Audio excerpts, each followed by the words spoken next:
knows Professor Agarwal. It's a great honor and pleasure to have you among us.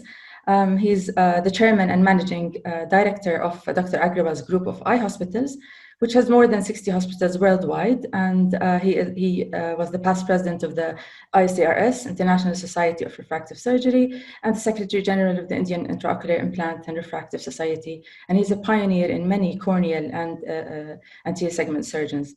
Welcome, Dr. Agarwal, and you can start your presentation. Thank you very much, Nancy. And first of all, I'd like to thank the organizers for having this session on.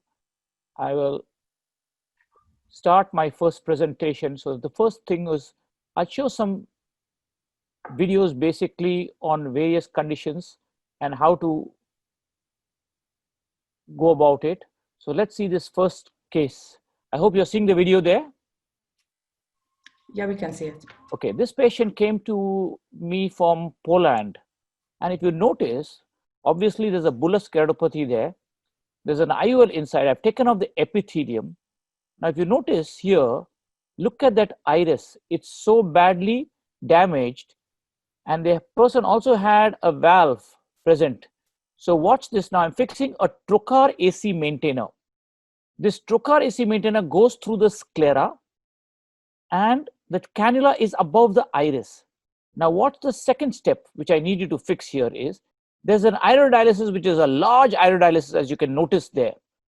Now, the surgeon had left it behind like that. It was quite bad. So I fixed this new technique called a trocar assisted iridodialysis repair. I'm fixing my second trocar there, if you notice there. And this second trocar, which you are seeing there, will allow me to pass, you notice here, a double-armed Prolene needle suture. So you see, it goes through this straight. Normally, when you do this, it can get stuck in the corneal incision. Now, I have no chance of it getting stuck because the trocar helps me. I go through that iris. From the other side, if you notice, I've got a scleral incision made slightly. I pass a 30-gauge needle, railroad the two, and bring this needle out. Now, once my needle comes out, that is my first arm. Now, I will pass the second arm also through the trocar. So remember, this technique is a very simple procedure which anyone can do. This is the trocar assisted iridodialysis repair. Now, watch, the second needle is also going in. Now, it goes like that. I'm going to pass it through that iris. And once it goes through the iris, I will then railroad it. So here you can see now, I'm just catching that iris, passing it into that iris portion there. Now I pass my needle, 30-gauge needle, railroad it. Now, once this is railroad, you'll see how iridodialysis repair becomes so easy. This hangback technique was started by Michael Snyder, and now we have made this the trocar assisted, which makes it much easier. Now I've got two arms.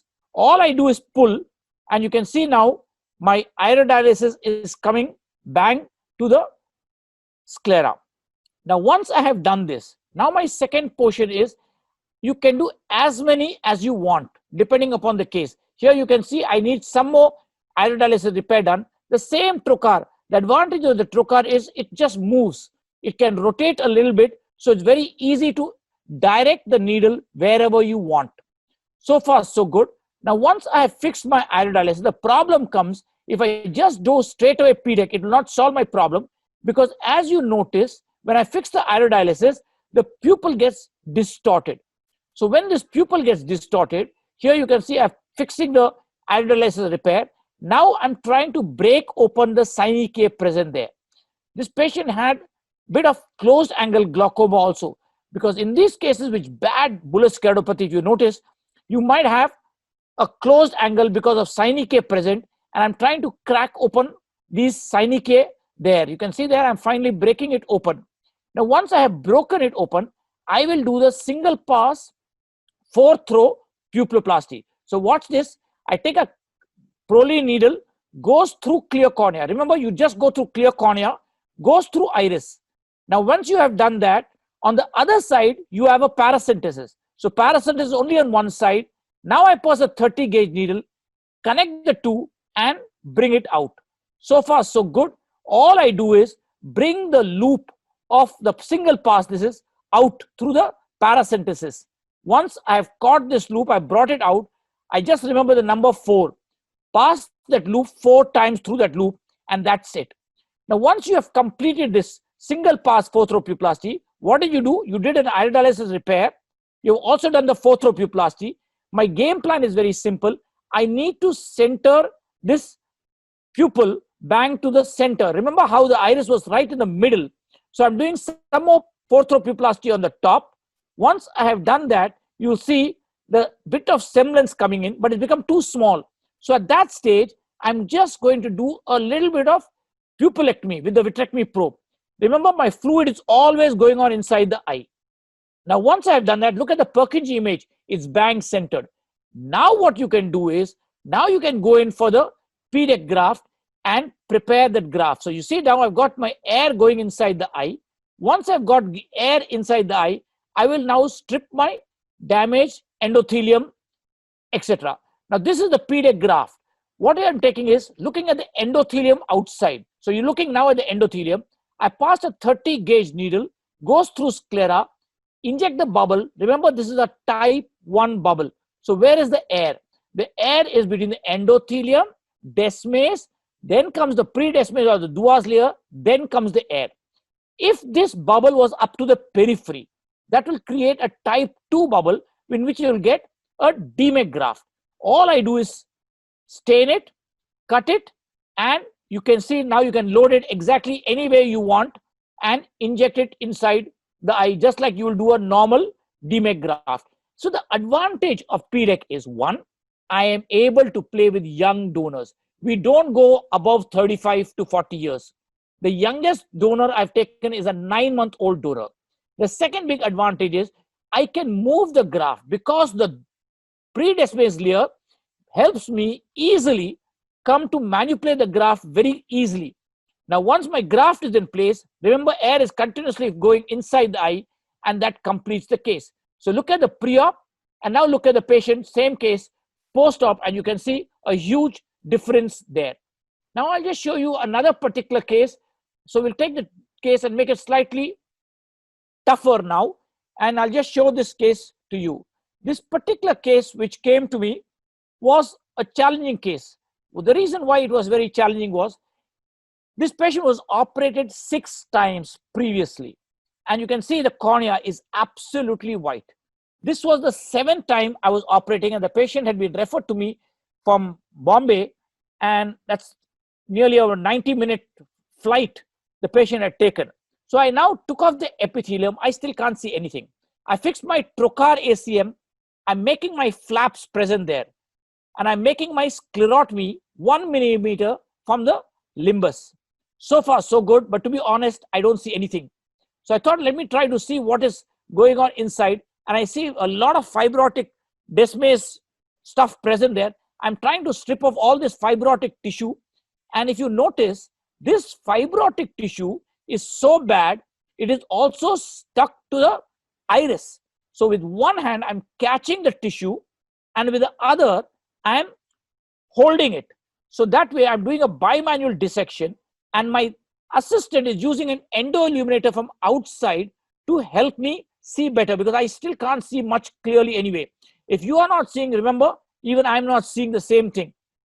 Anyway, once I've tried to cut off this damaged tissue as much as possible, now let's see what I can see inside. And if you see, I'll see something shimmering inside there, which is obviously some intraocular lens which is lying subluxated inside the eye. So you can see there the shimmering light there. So I'm trying to do some vitrectomy, see if I can catch somewhere some haptic present. So I go in with my forceps and I catch it somewhere. It does not matter where you catch it. You catch it anywhere. Now watch, I take my second forceps and I'm doing a handshake technique, passing the haptic from one hand to the other. Remember, it's tough because I'm not seeing clearly, obviously, but I'm not leaving that haptic, because as long as I don't leave that haptic, that lens will not go down. Now my first haptic is out. Once my first haptic comes out, then I'm much safer, because I know now this lens will not drop. Now I'm doing some more vitrectomy. My problem now is to catch my second haptic. So you see now I go in with my forceps, gluteal forceps. I can't see anything. I'm using an endo illuminator from outside to see somewhere, I'm trying to catch the haptic anywhere. You can see there, I have caught the haptic there. Now I transfer it again from one hand to the other. This is the simple technique called the handshake technique. Catch the tip of the haptic. Once your tip is caught, you can pull it out. And you can see there, the haptic is out. Look at the amount of haptic exercise in both sides. It's quite a lot.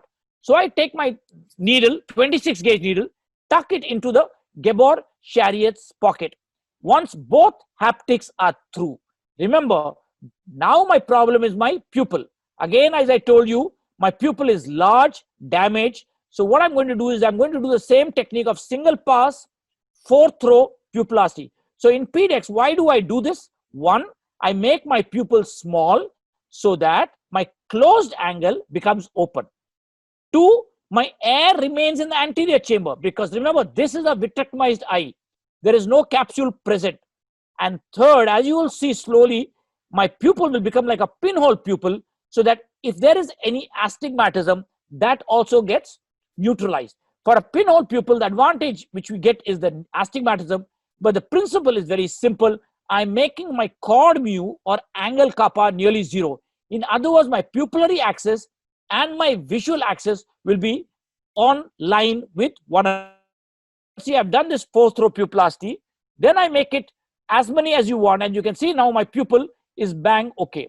Now at this stage, I go in and check whether the air remains in the anterior chamber or not.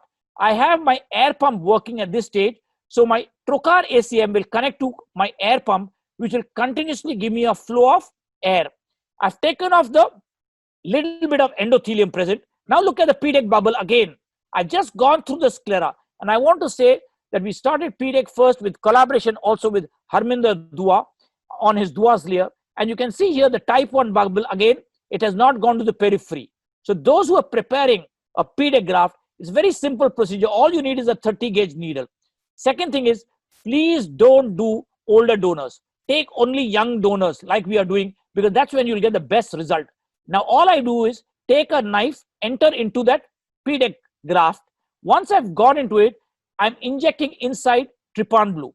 Once I've done that, you can just dissect this whole thing down.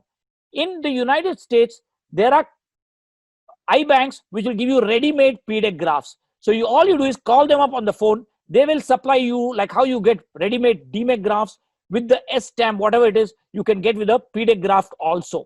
So here you can see I've injected it inside. Now I will just unroll it just like how you'll normally do it, like in your DMEC procedures, and got my air pump, got air inside the eye, and you can see the case closed. I finally seal everything with fibrin glue. Now the question comes very simple. How did this patient behave? So let's look at this patient pre-op. This is the pre-op patient, and look at the patient 15 days post-op. And finally, to show you the same case. So what did we do with this patient? We did a gluteal, we did a 4-throw pupillasty, and we did a Pdek. And look at the same patient pre-op, where you can't see anything, and the same case now post-op. Saying that, I'll just show you one other clipping. And this case, why I thought I'm showing you only complicated cases, if you notice, I'm not showing you simple Fuchs cases which anyone can manage. But look at this case. This was a one-eyed patient. And look at him. There are bubbles inside. This patient had silicone oil in the eye. This is the only eye. This is a fellow eye of the same patient. There was no perception of light. Again, he had flown long distance to see me. I'm taking off the epithelium. Now look carefully. There is silicone oil in the eye, which makes things very, very complicated, because he had surgery for retina also. So again, I fixed the same procedure I showed you before. I'm fixing my trocar inside the trocar AC maintainer. Now my next step is, I'm trying to see, I want to wash off the silicone oil which is present. But look at that, there's a small gap there. Now, I'm not trying to refixate this IOL, because I think that IOL is pretty okay right there. But I will make the pupil smaller because I want to close that gap. So what I'm going to do is, I'm going to do the 4-throw pupillasty. Those who have not done, please try the 4-throw pupillasty. It makes life so easy because it's so simple. Anybody can do it. This is the single pass. You see, I brought it out. Now I remember the number 4. Just pass it 4 times and that's it. See, normally you'll do 3, 2, 2 or something like that. Here, it's just 4 times and that's game set and match. Now, once I have done that, there might be silicone oil inside a little bit, which the surgeon might have left behind, in which case I might have to remove that silicone oil also, because I don't want that silicone oil coming all the time in the front. Here you can see now my continuous inflow of air. Then I just take off the bad Descemet's endothelium complex like you all know about. So here you can see I'm just removing this bad endothelium Descemet's complex. Once I have done that, I'm going to assess, is there any oil present inside that eye? And since I felt it, all I do is take my trocar in the pars plana. I'm taking off my silicone oil, as you can see. Now I take the type 1 bubble. This is a 20-year-old donor which we had taken, injected the trypan blue just like I showed you before. Once that's there, take the scissor and you can dissect the Pdek graft. Once my graft is dissected, you can load it any way you want and inject it inside. Once injected, again you can notice I unroll it. I don't use a S-stamp. I use a simple endometer to tell me right side up and wrong side up. And once that's done, I have just finished this case. So the question comes now, how did this patient behave? I'm applying the fibrin glue at the end. Remember, this was the one-eyed patient. So that eye which he was seeing, at least he had hand movements. So I have to be very careful. I don't even lose that hand movement. So this is pre-op. This is immediate 1 month post-op. As you can see here, how the patient looks. There's pre-op, 1 month post-op, and look at the same patient now, 3 months post-op, vision improved to 6/18. And you can see also the fellow eye of this same patient. So saying this, the last thing which I thought I'll just show you here is, we have brought out many books on it, and this is the book which we brought out on Pdek, which is available by the JP Brothers, which is a full book only on the Pdek procedure. So I thought now I have talked a little bit on Pdek. The reason to end this story is simple. Why do we do Pdek and not do DMEC on D6 is, one, because I am getting a 25 micron graft. Second thing is, we play with young donors. The thing is with Pdek is I get the advantage of DMEC and I get the advantages of D6 because I go with young donors.